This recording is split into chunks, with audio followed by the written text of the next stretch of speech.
Welcome to video 3.3, Embedding AI in Your Digital Strategy, from the Leadership Toolkit in the Safe and Effective Use of AI in Education online resources.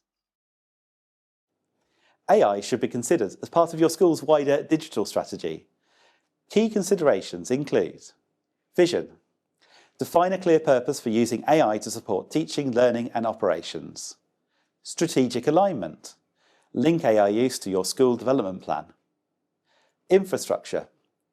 Ensure your system can support safe, effective AI use. Staff skills. Invest in training so that staff can use AI confidently and critically. The DFE's guidance states that AI has the power to transform education by helping teachers focus on what they do best, teaching. To create a safe and effective AI environment, there are some key things that you can consider. Ensure your use of AI is compliant with your statutory duties in keeping children safe in education guidance and the filtering and monitoring standards. Ensure alignment of your digital strategy with your school or college's strategic development planning and wider priorities. Consider how your use of AI aligns with your organisation's broader alignment with education philosophy and school vision and values. You may decide to develop an AI policy or incorporate AI use into existing policies to address data governance, intellectual property, privacy, equity, teacher and staff training, curriculum integration, safeguarding, and ethical considerations. Create a clear infrastructure roadmap that outlines the hardware, software, and network upgrades needed to support AI applications and data storage. Establish a team that will help to provide guidance, training, and technical support. Evaluate AI tools carefully to make sure they'll positively impact on staff workload and effectiveness. Monitor or audit your school or college's use of AI to assess the effectiveness of AI implementation and identifies any areas for improvement. And finally, develop an AI steering group. JISC recommends 5 actions for college leaders. These are: lead by example. Make good use of tools yourself. Set boundaries to enable exploration. Define clear guidelines for AI use to encourage experimentation. Invest in staff development. Ensure educators are equipped to support students in an AI-driven environment. Create an AI culture. Foster curiosity and critical thinking about AI within the school or college. Collaborate with industry. Learn from businesses how AI is transforming the workplace. When exploring AI for use in your school or college, it's crucial to address key questions about your policies to ensure safe and effective integration. As a leader, your understanding and approach to these policies will significantly shape how AI is used within your educational setting. Here are some key considerations. What is your school or college's stance on AI? Does your approach acknowledge AI's potential to enhance teaching and learning, personalised learning and administrative processes? Does it encourage responsible AI use whilst recognising the need for accountability? Do your students know your stance on AI? Have you acknowledged that there's still a lot to be known, particularly around long-term effects of enabling AI use for students or pupils? Are your existing online safety and safeguarding policies up to date? You may want to consider interweaving AI into existing safeguarding policies and procedures, or create a standalone AI policy. You could review and update existing policies to address AI-related terminology, such as potential harms, deepfakes and student-generated images, and establish clear reporting mechanisms for any safeguarding or wellbeing concerns linked to AI. What training and support will staff receive? Ensuring staff are adequately trained is essential. Does your school or college have sufficient training to make sure staff are equipped with the knowledge and skills to confidently integrate AI into their professional practice and prepare pupils and students for a future shaped by AI-driven innovation and opportunities? This can include using the Teacher Toolkit resources linked to this Leadership Toolkit, which can be used alongside other AI CPD programs that are available. What training and support will your pupils or students receive? What is the context of your setting in terms of digital equity and literacy for staff and students? Does everyone have access to the same hardware or tool? Can all users access them in the same way with the same degree of competence? I think there are 3 grounding questions that we should start with. The first, what are the standards that we want to raise? Secondly, what are the problems that we need to solve? And thirdly, what are the opportunities we want to create? Now, if we can't answer those clearly, perhaps we aren't ready to choose a tool yet. Technology should be a lens, not a loudspeaker. It must clarify our vision, not distort it. Now, once we're clear on purpose, the next step is thinking about alignment. We should hold every potential tool up against our school development plan. What's it here to support? Teaching, planning, inclusion, safeguarding? What difference is it going to make? Now, if a tool isn't going to have a strategic impact on our school and it's not going to move the needle on something core for our purpose, it might well be a distraction rather than a priority. This is about selecting tools that amplify what works, not just what's new. You will also need to consider the issue of academic integrity and the risk of students using generative AI to create academic work, vocational work, or work for formal summative assessments. You may need to consider your approach to homework tasks, focusing on tasks that can't be easily completed by AI.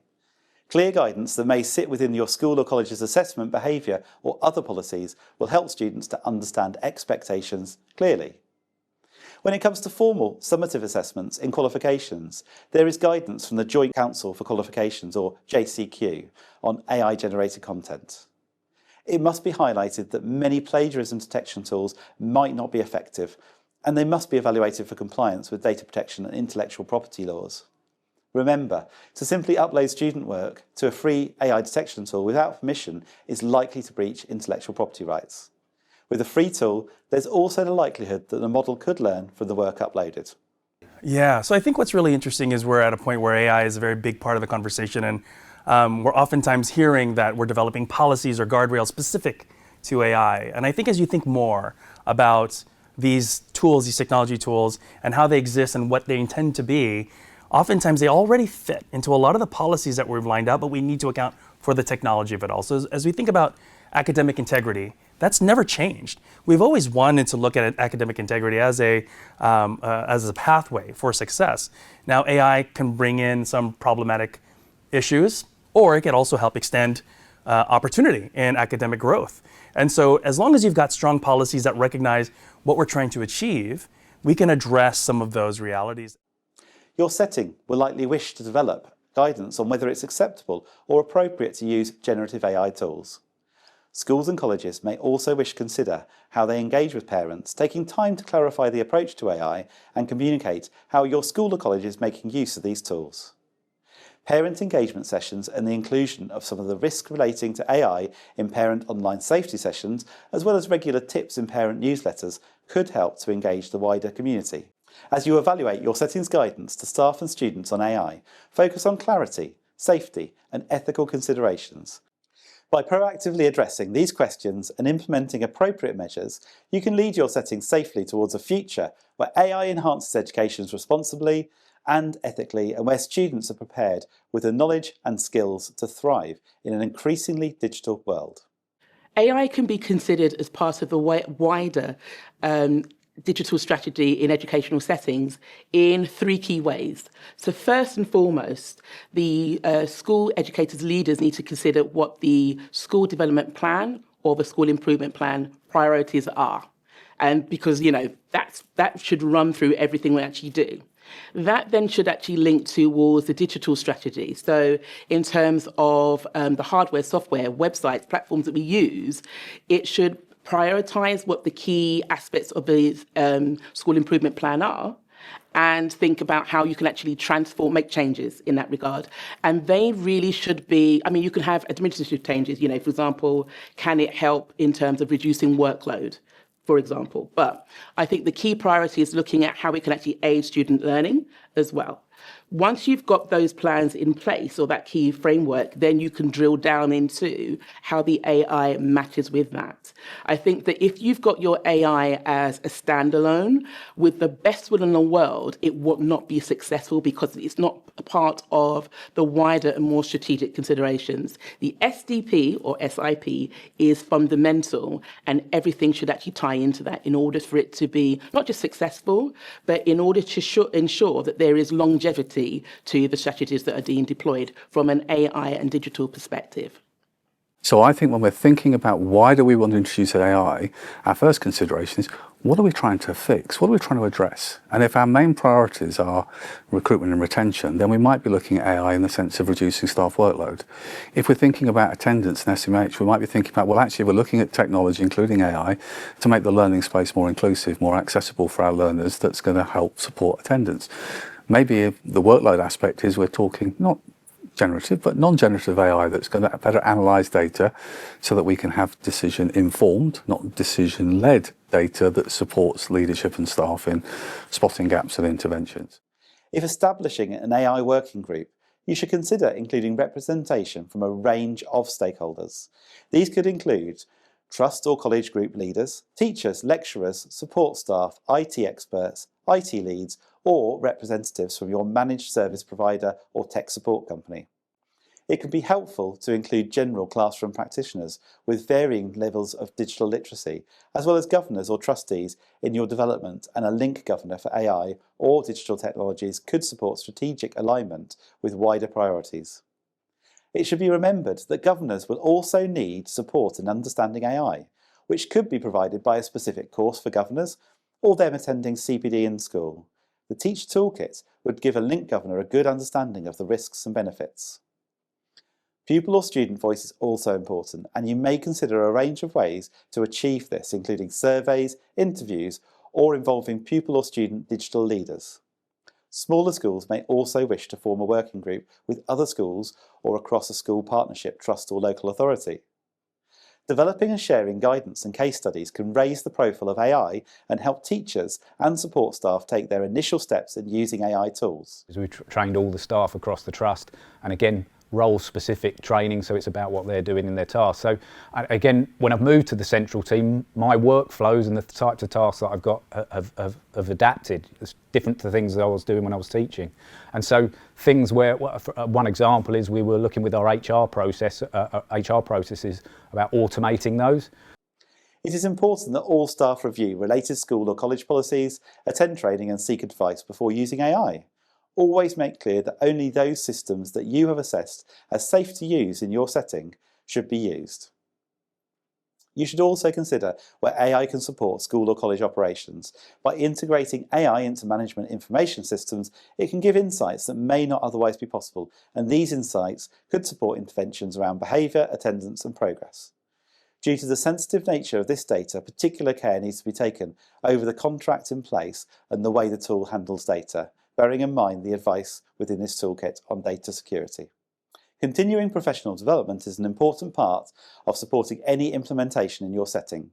Before introducing AI tools, it's essential that teachers and other school or college staff are aware of how they use them safely and effectively. The 4 modules in the Teacher Toolkit provide strong foundations for AI use and will help to minimise risks and misuse. You also need to consider carefully how this training sits within your CPD programme, as a one-off training event is unlikely to have lasting impact. You could encourage an exploration of school or college approved AI tools that meet product safety expectations to gain first-hand experience and foster a culture where teachers feel safe to experiment within those guardrails and learn from this and share success. The EEF guidance highlights the importance of adapting CPD to suit the context it's delivered in. Once the safe and effective use is introduced, you can provide dedicated time for staff to explore approved AI tools, possibly by repurposing a staff meeting.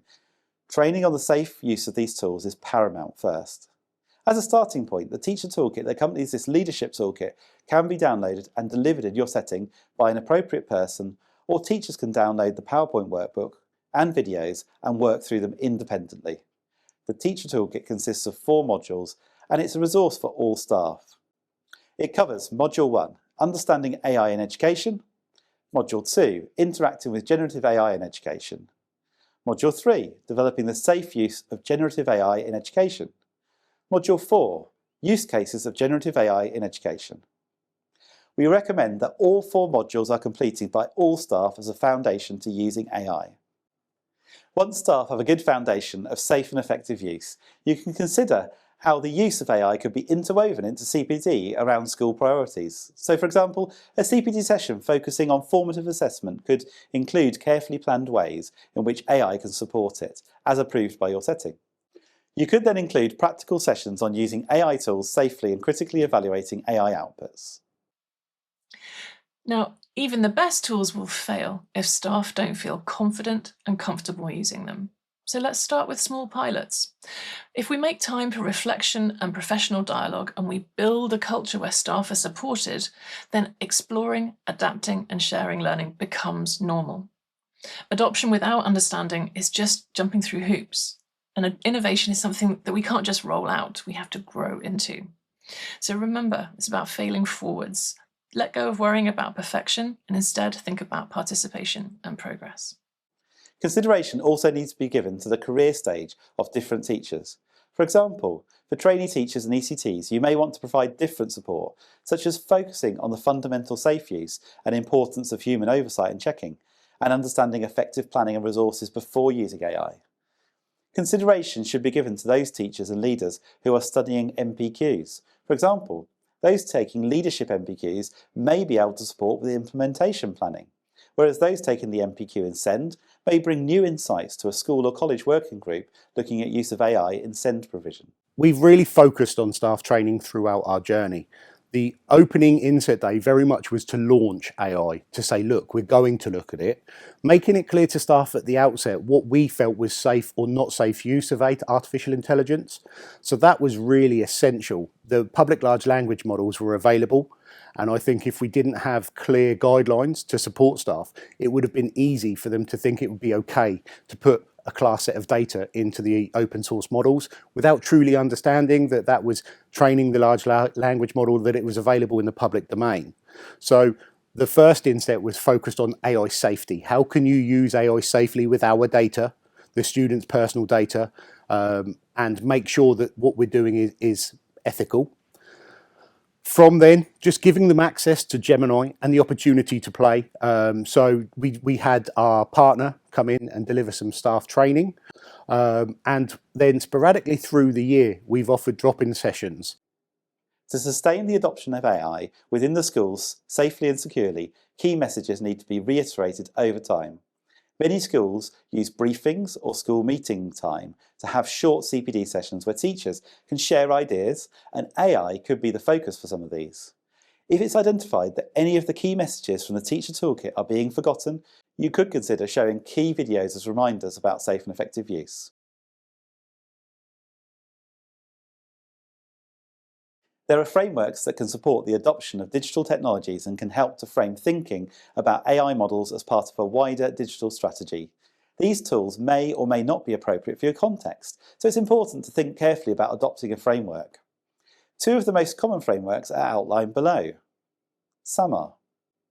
SAMR is a model to support technology integration developed by Ruben Puentedura.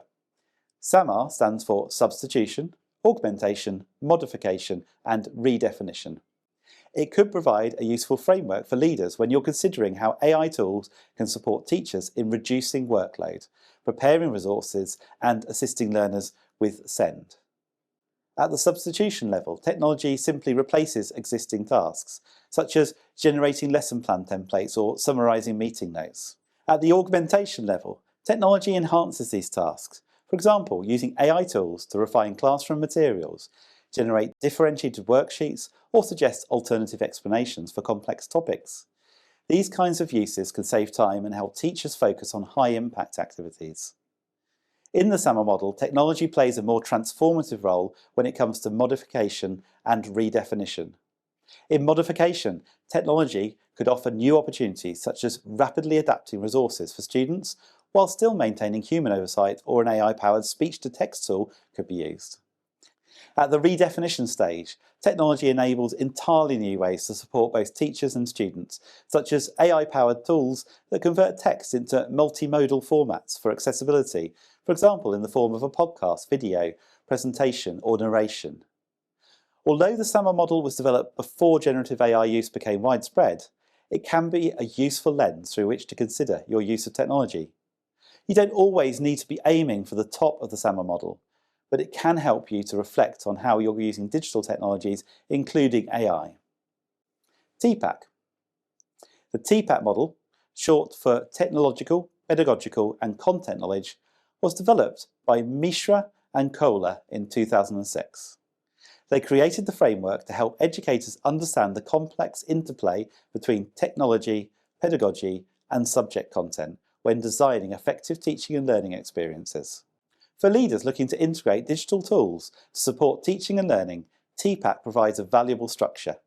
It emphasises that effective use of technology in education is not just about the tools themselves, but about achieving a balance between technological knowledge, pedagogical knowledge, and a deep understanding of the subject matter.